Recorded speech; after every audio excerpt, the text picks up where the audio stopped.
My stubbornness led me to a high security federal prison with 1,000 women in Oakland, California. And I walked in, and there aren't words to describe the heartbreak I felt, just the absolute devastation of leaving my community, my husband, my children, and how I couldn't even imagine how I was going to get through a day, a week, a year. And I had a 7-year sentence hanging over my head.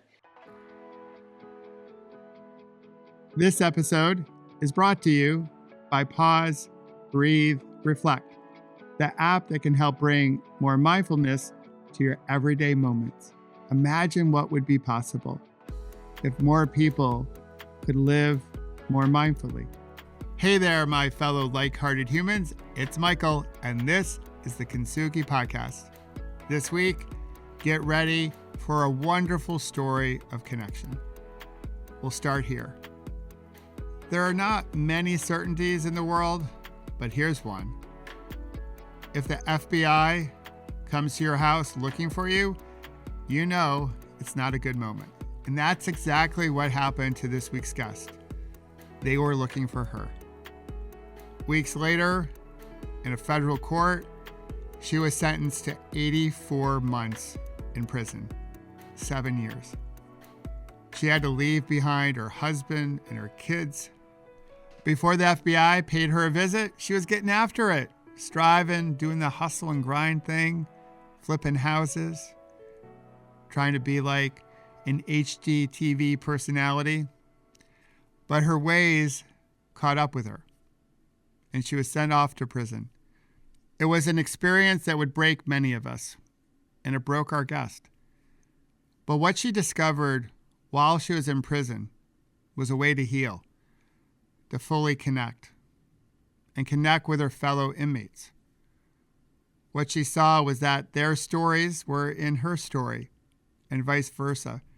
She realized that indeed we are all connected. We are all one. She took, using my language, a last bad day moment, and now she's using the energy from that to help others heal, to help others connect, and help us all look at prison life differently. Yes, there are plenty of people in prison who have committed horrific crimes, and they're paying their price for their actions. But there are many people in prison, maybe all people in prison, that are dealing with transgenerational trauma, the hurt that has never been healed. And as they say, hurt people, and healed people help heal people. What our guest is now doing is helping us see those in prison. So instead of looking at them as the other, we can see that our stories are within each other. So we can connect, all of us, as we go through life. So if you're ready, I invite you to take a healthy breath in and a nice slow releasing breath out. And get ready to hear Portia Louder's story on how she's helping us heal and become more connected in our Kintsugi spirit. Hey, Portia, good to see you. It's great to be here, Michael. I can't wait for our conversation. Your story, when I think of Kintsugi, your story is a perfect match, and there's going to be so much that we get to dive into. And I know up front, as we just mentioned, there'll be a whole bunch that we won't get to. But you have 2 amazing books that I'll encourage people to pick up once we get done with our conversation. But let's start here. How is your central nervous system doing at this moment? I feel pretty calm today. Yeah. Good. All right, that's good. We like that. All right. But if it was something different, that would be totally cool as well. Yeah. So my wife and I love a good how did you meet connection story. Okay. So I know Chad, your husband, obviously plays a major role in your life, with your family, and through your story that we'll get into. But I would love for you to share how you and Chad met. Yeah. I always tell people we must have met before we came to Earth and then we connected here. Oh, I love But that. because there's just no other explanation for the commitment that we feel to each other. But in this life, my sister was going to college with my husband. Her fiance and my husband were college friends. So she was engaged. And then she introduced me to my husband, Chad. And her fiance broke it off. They didn't end up getting married. And then Chad and I ended up getting married. So it's kind of a twist. But I do remember the first time I met Chad, and the thing that my life wasn't, I wasn't in a great place in my life, but I remember thinking, there's so much kindness and goodness in this man. I wish my life were different because he's somebody I would really want to spend a lot of time with. And somehow it worked out that we ended up married, which is such a blessing for me. And he'd probably say the same, but especially for me. So, I think he would say the same. I'm gonna go. I'm gonna make a bet, Portia, and say he's gonna say the same. I love that. So I always love how people meet. You know, there are people yeah, coming into our lives all the time. The right, universe or higher power, it works in mysterious ways to put people in front of us. And as we take our vows, the traditional vows, right, through sickness and in health, good times and bad right. times, richer or poorer, you know, most people say these things, these vows, and they're like, oh yeah, it's gonna be easy for us, and we won't have to worry about the sickness part or the Yeah. financial hardship part or any of the bad moments, because for us, our marriage is going to be easy peasy lemon squeezy. And then one gets married and Yeah. you learn that it's a little bit harder. And certainly it's been hard for both of you.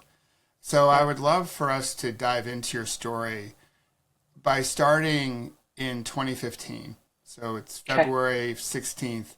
You're in the courthouse. And Yeah. I was hoping you could bring us to that moment. What's happening for you? And really, not just you, but your whole family, including Chad. Yeah. Yeah. So that day was the culmination of years um, of dealing with a federal investigation. Um, I was involved in some real estate transactions that were illegal, and had been battling that. Battling myself is really what when I look back and think about it. I mean, when you come to understand who the federal government is, but not even just the federal government. I feel like whenever you're up against a challenge, it's mostly you're up against yourself. And that was the case. But it became crystal clear for me that later on that I had always been battling myself. But at this point, walking into a federal courthouse is one of the more sterile experiences of your life. If this is connection, that is the opposite of connection. There's just it's sterile, and it also, if you've been through the legal system, there's a lot of pain, there's a lot of denial, there's a lot of frustration because it's never just clean cut, well, typically. And the day that I walked into that courthouse, my situation became very clear to me. A few things. Number one, that I was going to get the maximum sentence that the judge could give me. I could see my situation much clearer, that I had made some really bad choices. I felt devastated about the pain that I caused my family. And I don't know why up to that point it wasn't as clear, probably because I was so preoccupied with trying to fight and defend myself. But all of a sudden I could see, what have I done to this man that I love and to my children that are all sitting there next to him? And then I have made everyone angry. I mean, this judge is angry, the prosecutor's angry, and even on the best day, if I hadn't made everyone angry, it's not a place of mercy and compassion. I mean, it's a very sterile, just this is the United States and this is Portia Louder. And it was overwhelming, the sorrow I felt, the shock. And I remember looking back at my husband and children, and I knew this is going to take a really long time. I never want to feel that level of sorrow again for the mistakes that I made. It was devastating. So, So thanks for sharing that. When I read in your book, for me as the reader, there was a collection of emotions, really heavy emotions, as I try to put myself in your shoes, in your family's shoes. So you did an excellent job in writing about that period of time. That's sort of how your book starts. Starts out, yeah. So let's go back. You mentioned it was a culmination of a lot of different mistakes. Right. So can you share more about how you grew up and some of those, I guess, experiences, those mistakes that led to that moment? Sure, yeah. So I live in Utah, and I am the oldest of 7 children, and I grew up kind of on the outskirts of a small town.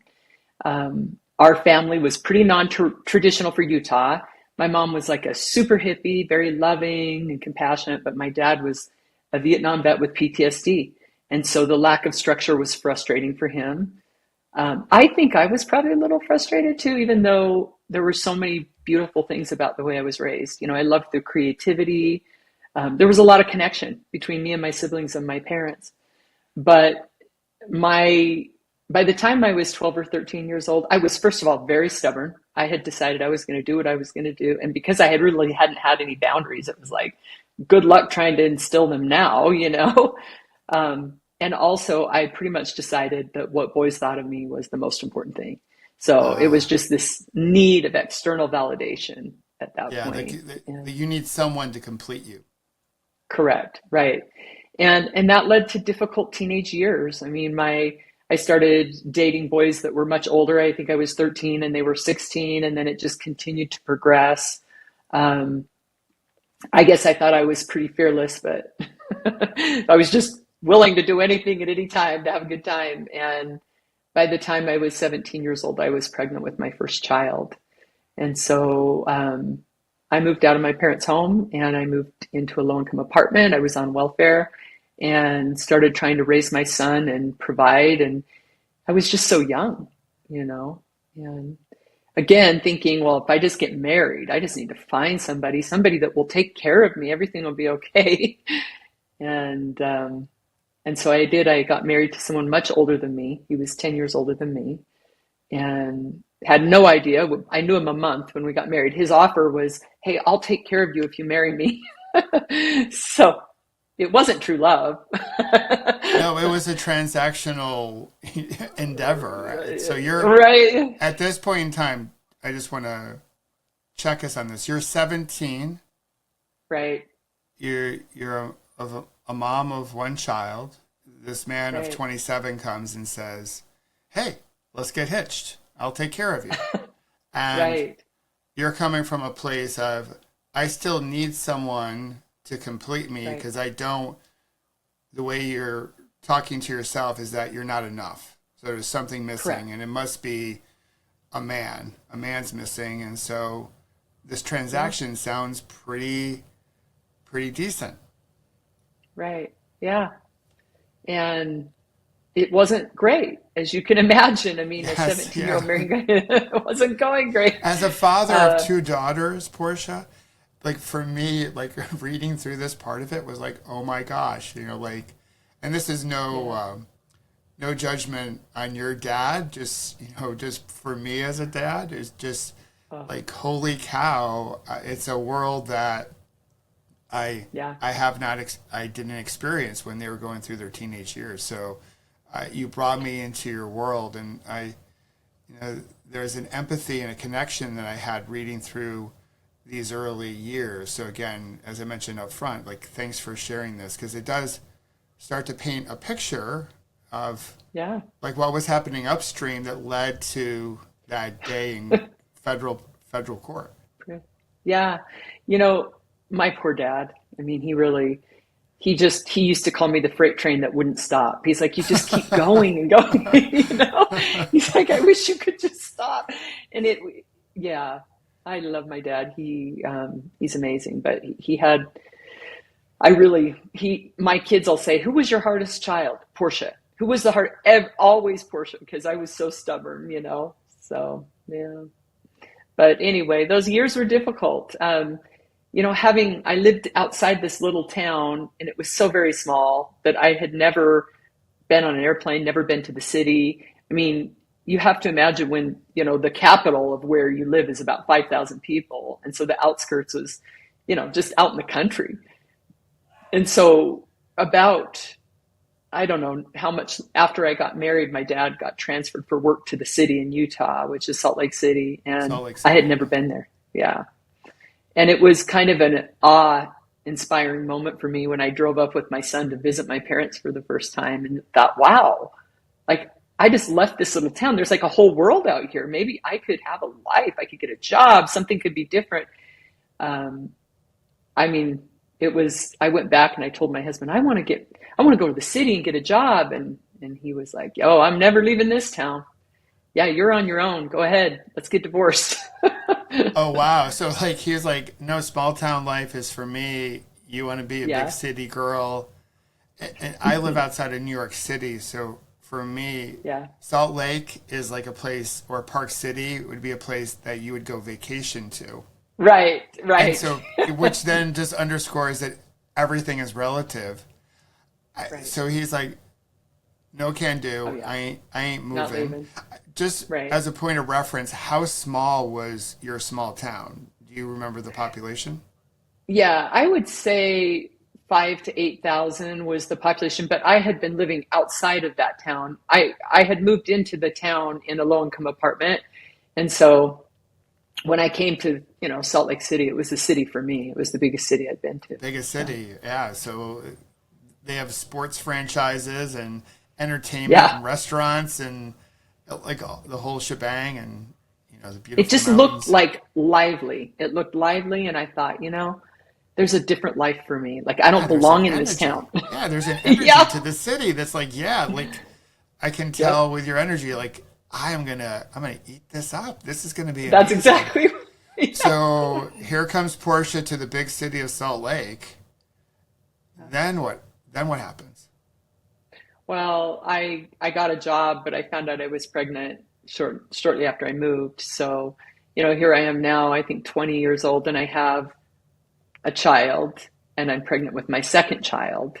And I called my ex-husband, but he didn't want to be a part of it. And I just remember I was really lonely. It was just a lonely time. I was working, and that was good, but I felt very alone. It was a difficult time. So. And still feeling in that state of loneliness, this feeling of like you're still not complete is probably still with you. And then from there, so you're in this spot of loneliness. Mm-hmm. How did you get into real estate and that aspect of your life?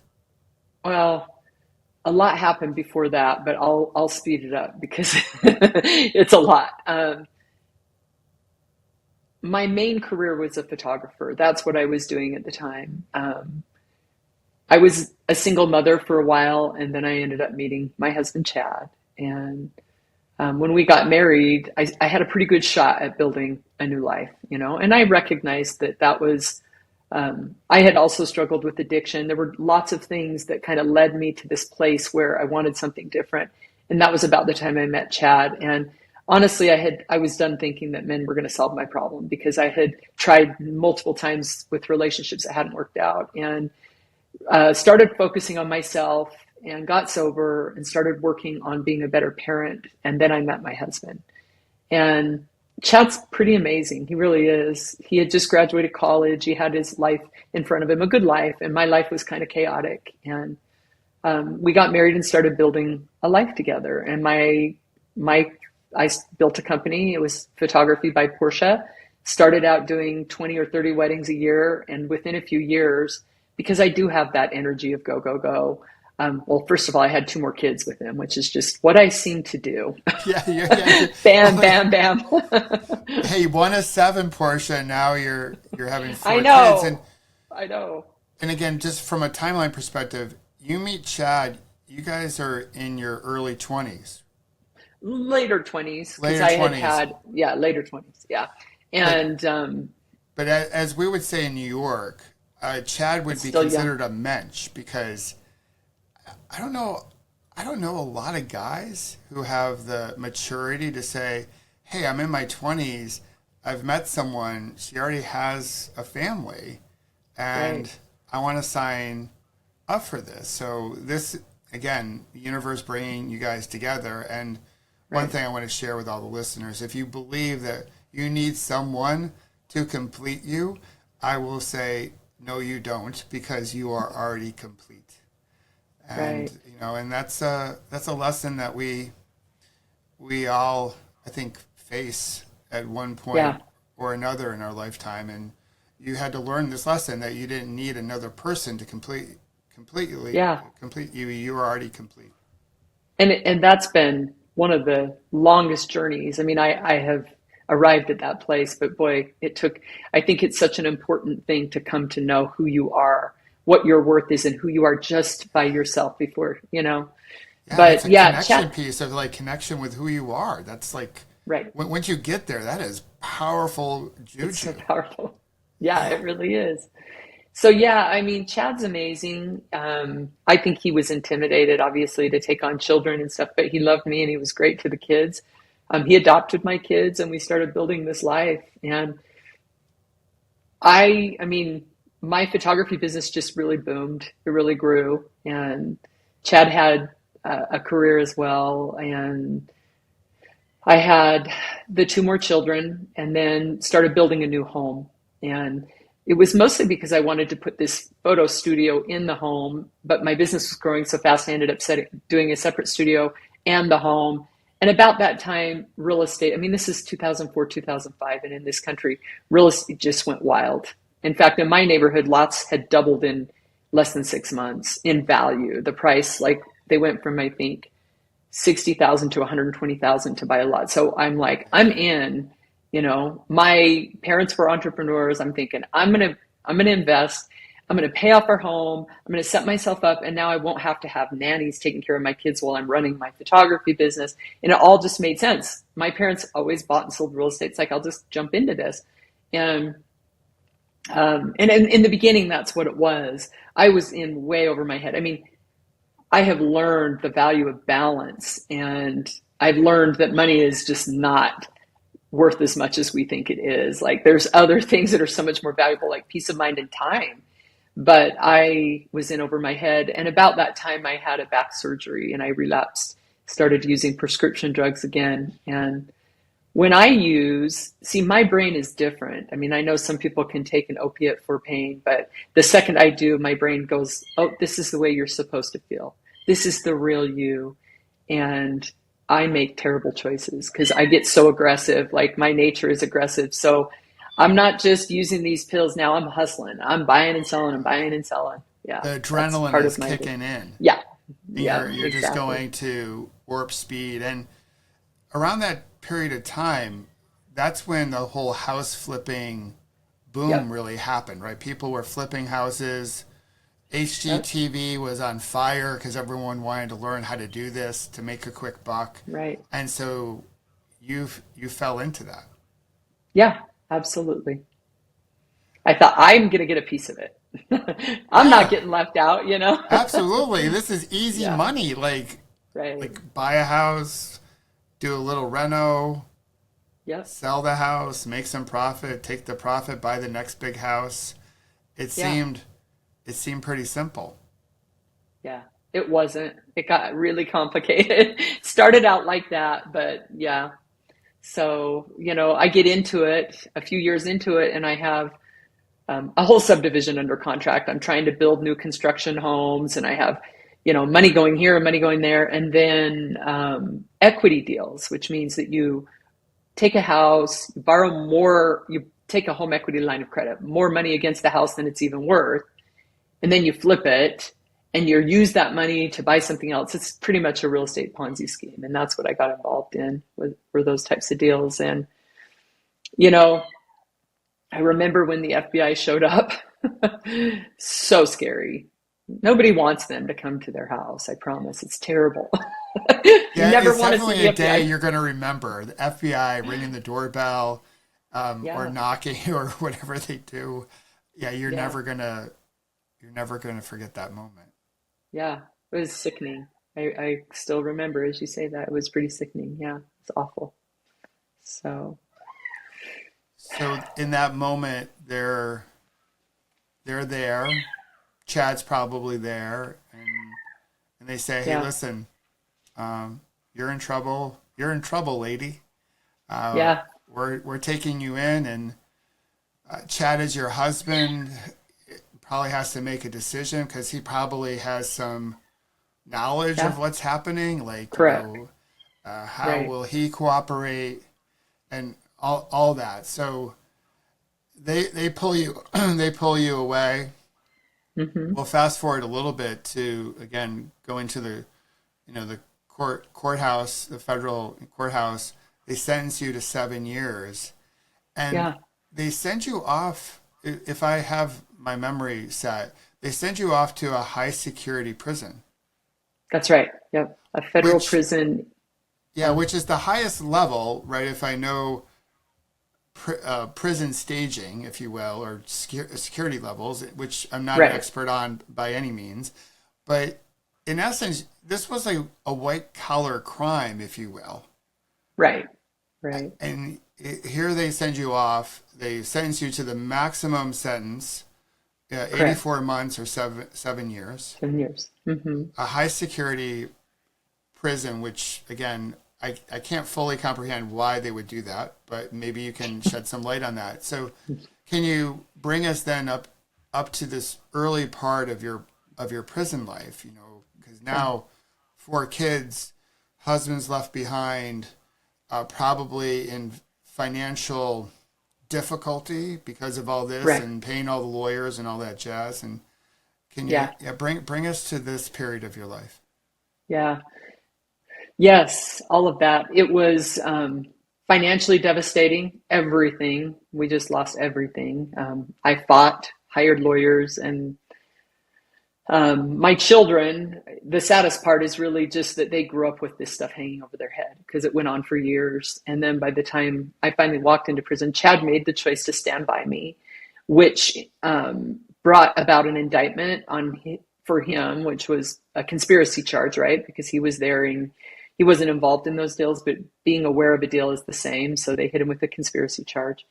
Um, and the day I was sentenced, I was given 8 weeks to say goodbye to my family and get my affairs in order.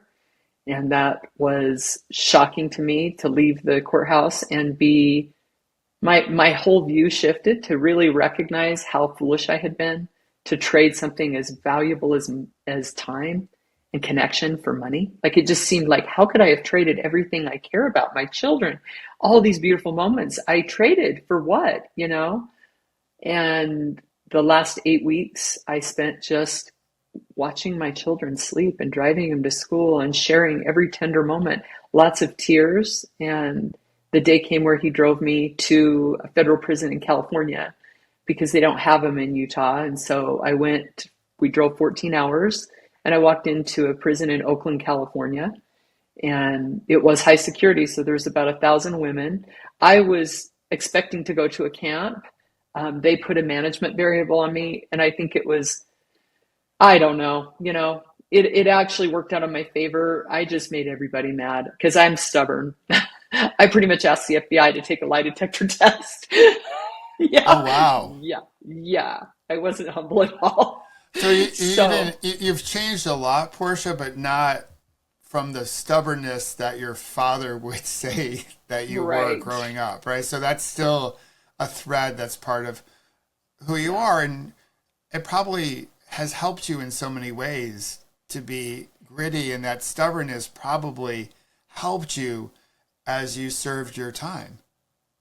That's such an interesting view because I believe it did. I mean, my stubbornness helped me say, I don't care what people think about me. I don't care if people think you go to prison, you're a bad person. I'm not going to let that define me. So my stubbornness gave me strength. But what I do is every day I say these words to myself, you are flexible, Portia, you are flexible. I work on, and then I also believe that my integrity and honesty with myself and others keeps me safe.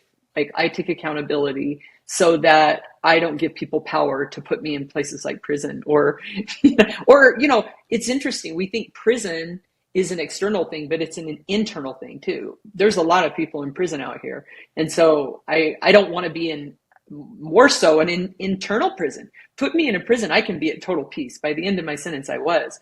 But if you give me an internal prison, if I imprison myself, it's really hard to get out of that. So, Oh, but absolutely. yeah, Yeah. Yeah. it Yeah. was, it was, so my stubbornness led me to a high security federal prison with 1,000 women in Oakland, California. And I walked in, and there aren't words to describe the heartbreak I felt, just the absolute devastation of leaving my community, my husband, my children, and how I couldn't even imagine how I was going to get through a day, a week, a year, and I had a 7-year sentence hanging over my head. What I was surprised at was the kindness of these other women. I sat at a table next to a woman and I couldn't even breathe because I cried so hard. And she just said, honey, keep breathing. Just breathe. It's going to go away. It'll get better. I don't even know her name, but here's a woman who had suffered like I had and who was saying, we got you. We're with you. This will pass. We're right here. Like that to me, would you do that with a stranger on the street? I mean, how beautiful is that somebody sitting there who doesn't know me at all would show me that kind of compassion. I had a cellmate right away that could see that I wasn't doing well. And she kept saying, Portia, you've got to get out of the cell. You've got to go to the kitchen. They're going to put you in a suicide cell. It's going to get worse for you, and I just kept saying, just please go away. She'd bring me an apple in the morning. It's okay. Here's something to eat. Like, you're going to be okay. It's going to be okay. And I think the compassion right away that I was shown was surprising to me. But the heartbreak, I know why people get angry in prison. I know why they feel the way they do, because it'll break you. It's very painful to walk through that, and it was a surprise to me that I could live and hurt as deeply as I did. So Yeah. So I imagine you went into prison, much like any of us, with an attitude or a belief about what prison was going to be like. yeah, Watching movies or TV. And what I discovered when I rode my bike across the country in 2022, and I rode through the rural part of America from Oregon to Washington, D.C. So I didn't go through any big cities. Probably the biggest city I actually touched was Pittsburgh. mm-hmm. So I went through a lot of rural areas, and I was amazed by how many prisons I rode near.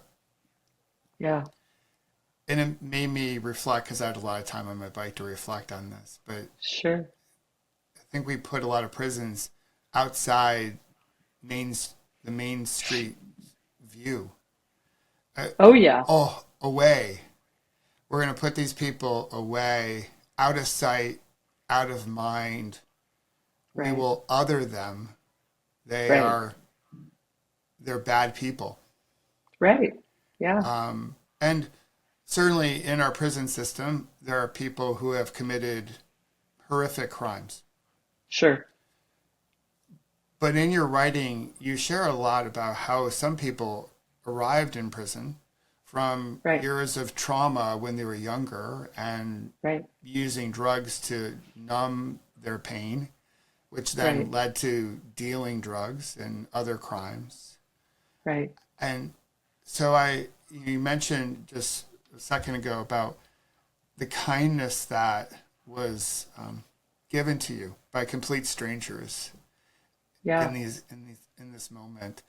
How else did your view of who is in prison change from maybe how your perspective before you arrived? Because again, my hunch is it wasn't too different than what many of us feel like. These are Right. bad people. They have to, Pay the do price. their time, pay for their crime. Yeah. They're there. Will other Right. them. Right. So what was that experience like for you? Well, first of all, I mean, why do you think I was willing to fight to the death and spend every dime we had not to go to prison? Because I really was. In my mind, I'm thinking, if I go to prison, it's like death for me. It's like moral death. Only bad people go to prison. I can't go to prison. How do you ever recover from that? Because I didn't know. I had no idea that I would meet these kind, strong, traumatized, amazing people that would become my dear friends. And as I came to know them and understand them, I came to know myself and found so much more beauty in who I am. I didn't know. I had no idea. If people knew what I know, you can't go work with this population without, because the gratitude that they show, the love that they show, because so many of them are so have depleted of that. They don't have it in their lives. If your parents were in prison and your grandparents were in prison, or you were raised by drug addicted parents who were also, this is generational trauma that people don't understand. And when they get a chance, I taught classes. Can I take your class, Miss Louder? Can I please take your class? It just was so different than I thought, how desperate people are to want to learn and grow and change. And yeah, they've made mistakes. But people out here make mistakes. I worked with a whole lot of people in real estate that I would trust less than the people that I met in prison, So I don't know. It just, my whole view shifted, and I would never undo that experience to have I love the view I have. My understanding of things is so different, and how grateful I am for that. But it took some time, What it took was me taking ownership of my own part. Like at a certain point, I came to realize, like, I am so privileged. I've had such a beautiful life. In fact, I am much worse than most of these people here, because I made these choices with parents who loved me, a husband who loved me, children I lived in one of the nicest places in the country, in a very wealthy, beautiful, place in Utah, and right up by the mountain. And I still made these terrible choices. I made these choices where my own integrity was breached. And yet, most of these people have never had the opportunities I have. They were just surviving. How could I ever think that I was better than anybody in here? I'm not, They're amazing people who have showed me such beauty and love. So. And we're all connected. We speak these words. We're all one, or we're all connected. We might go to a religious service, and that message is clear. We might hear it on the internet. We might hear it from a TED Talk or a book. Yeah. And those words can be really cheap. Yeah. Because we're all one. But then when the rubber hits the road, and now you're in your situation in a federal high security prison, it gets real quickly that we are all connected, right? As you just mentioned, you are not better than them. They're not better than you. You're all humans trying to figure out this thing called life. They are my people. I've met people out here as well that I love, but I remember having somebody say, "Oh, you should file for a pardon or clemency or whatever." And I said, "Oh, I'll never, ever do that. Like, I am standing with my people. I am super proud and honored to stand with the people I stand with." And when it comes to connection, try going somewhere for almost 5 years with no phone, no internet, no device. You can't even go to Africa and get away from that. Everyone has it. Homeless people have phones, right? So to be in a place where there's no technology, and somebody comes down to the library, and I worked in education, and they have to do an assignment. So I pull out the encyclopedia and we look it up together. And a lot of them can't read. So we write it and we sound out the words together. Or, they're going through pain. So they come and sit next to me on a bench and we have this conversation. I've never felt so connected to everybody around me as I did in prison, to the point where I remember a volunteer coming in once and standing there kind of nervous. And I looked at the volunteer and I thought, they have no idea who we are. Like, they were looking at people walking through the halls with tattoos that look big. And I thought, you don't know her. She's the kindest little soul ever. Like, once you really get to know people in that close of quarters, you're all equal. We all wore the same clothes. What a beautiful experience to realize there is nothing that differentiates us. We're all the same, and we are truly all connected through love. Through love, we're all connected. So, yeah. So one storyline, when people are sent to prison, we're going to send them to prison and they'll be rehabilitated and become good public citizens. You know, it's Right. almost like the Shawshank Redemption line of the movie. Like you did your crime, you'll do your time, but in prison we'll rehabilitate you into a better human and we'll bring you out into society. How do you respond to that storyline based on your experience? Well, that doesn't make any sense to me. There's a benefit to being in prison, and that's protection, the safety of it. I don't depend on the system ever to rehabilitate anybody. I don't believe that is within their power. I believe in the people that are in prison. I believe in their goodness. So if we want to do something as a society, we need to start seeing people as who they are, these incredible, strong, brave souls who have come from nothing, the hardest circumstances, and who are fighting their way, gritting their way out. And when you see that, when you see this girl that's been traumatized beyond anything you could comprehend come down and thank me for helping her write a resume and tell me how scared she is to leave, or when you see an officer in prison who I actually really looked up to, and she looked at me and said, I'm so scared to send these girls out. What they have to go back to is so scary for them. We can keep them safe here. You know, it's backwards. Nobody understands that these people are brave and strong. And when we start seeing that and giving them opportunities, when we start seeing it the right way, that's where our power lies, not in trying to rehabilitate anyone. We just need to recognize their humanity, and then everything will be okay. Because they responded to that. They responded to my love and recognition of their humanity. I mean, literally the day I walked out of prison, the whole compound came cheering me on, ran out after me and chased me out the compound. We love you, Miss Louder. They loved me. I wrote my first book because I loved them so much. I was like, we have to tell this story. You know, I never felt so loved and supported as I did in prison. People were so desperate for what I could give them because I had a little bit of strength and a little bit of education, a little bit more that I could provide for them. And they were grateful for every ounce of it. And when I got to a place where I could see their humanity, wow, they rose to that. That's what we can do for people in prison. Yeah, that's so beautiful, Portia. All right.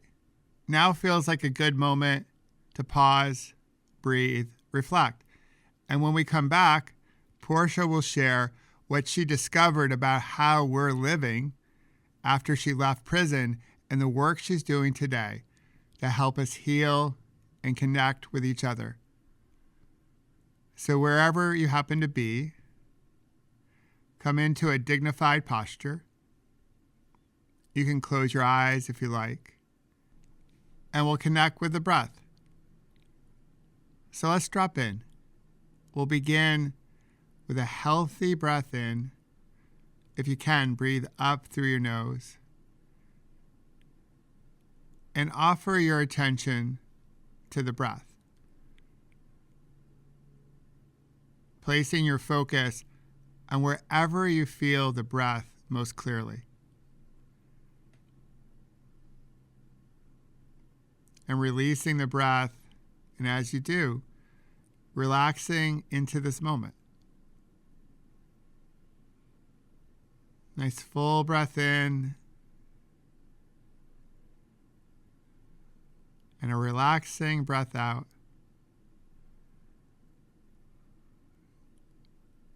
Now let's do one more together. Full breath in, and a releasing breath out. All right, nice job. You just took a moment to pause, breathe, reflect. And when you download our app, you'll find hundreds of other practices that can help you live thoughtfully and happier and bring more meaning to your life. So take a moment today to download our app, either from Apple's App Store or Google Play, and join our like-hearted community. Now, let's go back to Portia's story and what she discovered about how we were living while she was in prison. you went into prison at an interesting period in our history, mainly around technology. Yeah. You know, these little phones, they popped up, I forget when, but they popped into our lives.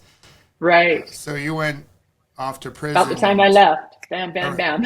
around 2015, and then you come out around 2020, right? Right. What did you notice about us on the other side of prison, like how we were living? You share a story about taking a flight when you went from the federal prison system, the high security facility, to more like, I'm still having a hard time processing this word, a camp. Which Camp. Yeah, they to call it me, a prison camp. yeah, to me, it's like, I don't think it's camp. You know, like camp for me is like Not that kind of camp. a boat in a lake and s'mores, and you're going to a prison camp.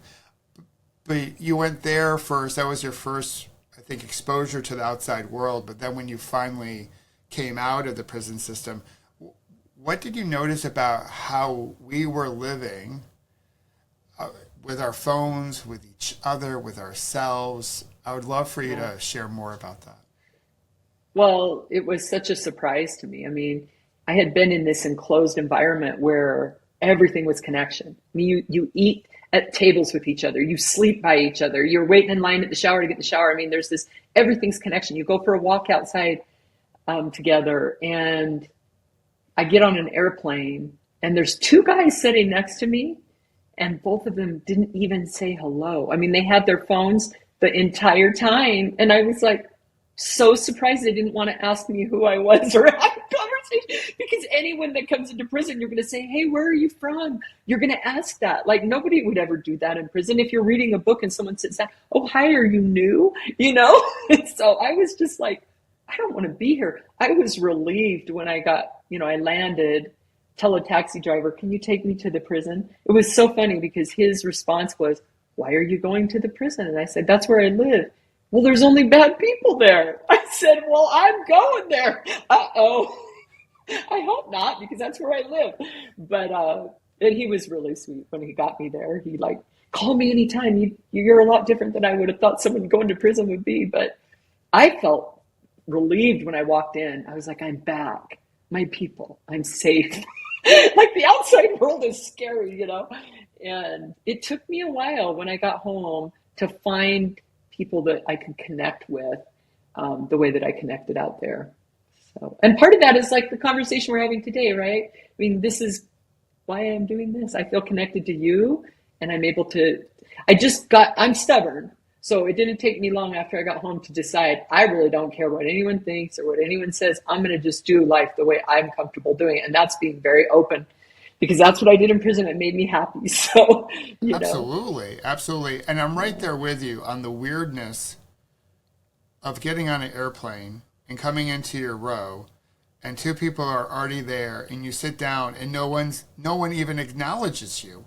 This is a clean podcast, but it's so freaking bizarre. It's like and rude. Pull your head up from your phone and just, right. Even if it's just a simple nod, like, hey, I see you, roommate, right? Or, hey, how you doing? We don't necessarily need to get into a full-on conversation about our histories and where are we from and where we're going, although that's really nice and very pleasant. But at least acknowledge, I think flying, if we just did this, for anyone taking, maybe they're on a plane right now listening to this, but say hi to the people that you're like near, like just acknowledge them. I think would make flying at least like marginally better, as opposed to it makes life better. Yeah, I mean, come on. I go to the store and someone's in front of me and I'm like, hey, how are you? If there's a little, you pull up to the drive-thru or whatever and you say, hey, how are you doing today? It just makes life better, but it's this stupid phone. Like, it really disconnects you. It can be a great device to connect as well. I mean, there's good things about it, but don't ever forget this, we're human, we're connected, we're all together in this, and we need each other. Yeah, it's not who you are. It's simply a tool. Because Yeah, the phone or the computer brought us together. So right. we can thank technology for taking these two humans right now having this conversation about your story and about connection. We can thank technology for bringing us together. Yeah, But then we tend to overdo it. Like we take yeah, something good and was like, okay, if like 10 is good, then 1,000's even better. And then we just like drop into our phone and we can't hmm pull ourselves away from it. We can't put the phone down, as I like to say. So I'm yeah, yeah, I'm right there with you. So everyone listening, please just look around to your left, to your right, and say hello to someone on your flight and try to make a connection. You never know who you might meet. So now we're going to come to the show and tell part of the show, okay, Portia. So okay. so this is my Kintsugi bowl. So for Right people on. out there that don't know Kintsugi, so the pottery starts out pretty nice, right? No flaws, no blemishes. But then when the pottery breaks, they put it back together and they use a glue called urishi, hmm and then they dust the urishi with gold. Hence the name, the golden repair. So instead of Yeah, trying to hide our scars, our blemishes, we highlight them as golden yeah, symbols of our strength and resilience. That's what I love yeah. about your story. At least one part of your story. There's so much to love about your story. So when you think about connection, for the person out there listening who may be just in awe of your story and your stubbornness and your grit and your tenacity to get through what you've gone through and find a way to connect with yourself and heal and connect with others, but they still may have a hard time relating to being in the federal prison system. Sure. What advice would you have for them in terms of them trying to find their own Yurishi, their own glue, to have more hmm connection in their lives? What did you discover about what it takes to connect that you would wish to offer to others as some friendly counsel or advice? It's not our perfections that connect us, it's our weaknesses. Yeah. And It's all of I our think that blemishes, right? it Yeah. is, it is. And um, I think that I had spent so much time trying to be perfect and overcome things. And in a way, my sentence was freeing to me. It freed me because who cares anymore? You know, I walked out of that courthouse and the news was standing there. And so I literally was on the 10 o'clock news that night. And the next day, I wrote a post and I posted it on Facebook and it just said, I'm devastated. I'm leaving my family for 7 years. I knew I made mistakes. I didn't expect this sentence, but it's here. Please support my family. I probably deserve anything that you would think of me, but my children and my husband, they need support. And the outpouring of love and compassion was incredible. But it wasn't because I reached out and said, you know, it was because I reached out in humility and weakness. And I think And when we do vulnerability, that, yeah. people respond. And vulnerability, yeah. And I'm so grateful that for the love and support of others, but I truly believe that people want to support us. And if we put up the wall of perfection, it's impossible. And so it's okay that we're all struggling. It actually brings us together and we can help each other through it. So, Yeah, we're all going through something. We and oh, yeah. we tend to put on our body armor and pretend that, yeah, we got this. Nothing here to see. We're all good. And meanwhile, deep down inside, we're all going Yeah. through something. One thing I'm coming away coming away from our conversation with is this whole concept of freedom. You've referenced it a couple times in our conversation. Of course, when you go into prison, you lose some freedom. You lose a Yeah. lot of freedom, but you also found your freedom, and how you reference that there are many people who are not in prison walking around the streets today who are actually in prison, an internal prison. And I see it. I see it different. I think I lost my liberty when I walked into prison and I found myself and I found ah, freedom. yeah, like And that. so, you know, you could be in any circumstance and you can be very free. I found freedom in my response to what was happening around me, in my thoughts. As I opened my soul to others, I found connection and freedom. I felt very free. And by the end of my sentence, I never liked myself so much. I remember looking in the mirror. I was proud of the woman I had become. And I learned I didn't need a man. I didn't need more money. I didn't need more drugs. I just needed to know who I am. And I found myself. And that was worth every difficult step of that journey. And I believe that whatever journey your listeners are on, whatever challenge they're facing, because there's so many, there's something so beautiful on the other side. And it's actually walking through that journey that will help you come to know who you are and why you're on this earth. And that has been the case for me. And I'm so grateful for that. And it's come through connection, conversations, coming to know who I am. It's come through walking through pain too. And how blessed I feel like I am because of that journey. So. I love the fact that you've taken all that you've been through. And even though you've been really eloquent in sharing and really clear in sharing your story even further in your books, okay, no one can truly appreciate what you went through except for you, right? Yeah. But we do have empathy and a sense because of what you just shared today of what you've gone through. And I so appreciate you sharing your story here and really being a role model for all of us because we're all going through something, and how you took what was a long period of struggle, going back to even when you were a teenager, and now you're turning that mud.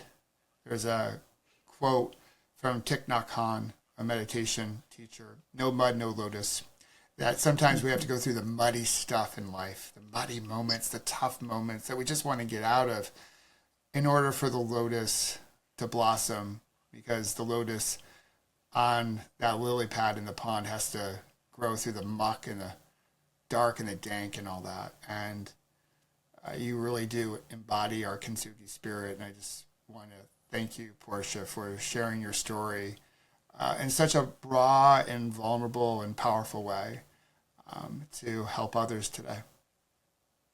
Thank you, Michael. Such a pleasure to be with you today and with your viewers. So grateful and honored for the opportunity. Yeah. Is there anything I didn't ask you but should have? No. No, I just, again, I want to just let your viewers know that your love and view of humanity makes a difference. Your presence makes a difference.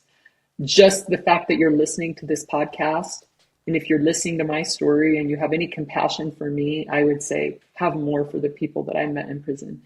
And I am just grateful that people care, that they care, because your care and your love, again, your compassion and your willingness to reach outside yourself makes a difference to humanity, makes a difference for me. I have been very blessed to come home and be so loved and supported. And everyone out there can do that for everyone that they meet when they come home from prison. Give them a shot. Believe that people can change and that they want to, that they're desperate to, and that your view of them makes a difference. I so appreciate you, Portia. And I'm super grateful that we're connected. So thanks for joining me. What an incredible story. Her grit, her ability to endure, her ability to heal and connect. And now she's taking that moment that changed her life and helping others. That is definitely part of our Kintsugi spirit here. I hope you enjoyed the conversation with Portia, and I hope you'll check out her book and the other ways you can connect with her. I'll put all that in the show notes. And when you do connect with her, please let her know that you heard about her through the Kintsugi Podcast. And Portia, thank you for joining me. You're an inspiration. And I just love the ripple that you're putting into the world. And for you, I want to say thank you, because I know time is your most precious resource. We can't make any more of it. So the fact that you decided to spend some of your time here with us in our community means the world to me. You make our community stronger. So thank you. And if you haven't already left a kind review for the podcast, I hope you'll do that today. And don't forget about downloading your Pause, Breathe, Reflect app to help you bring more happiness to your life. And until next week's episode, another story of connection. Remember, when you meet a challenging moment, slow things down and come back to your breath. And know that you've got this, and we've got you. And together, we'll put a beautiful ripple into the world. And continue to celebrate our scars as golden symbols of our strength and resilience. I love you. Thanks for listening. And I'll see you next week. This episode is brought to you by Pause, Breathe, Reflect, the app that can help bring more mindfulness to your everyday moments. Imagine what would be possible if more people could live more mindfully.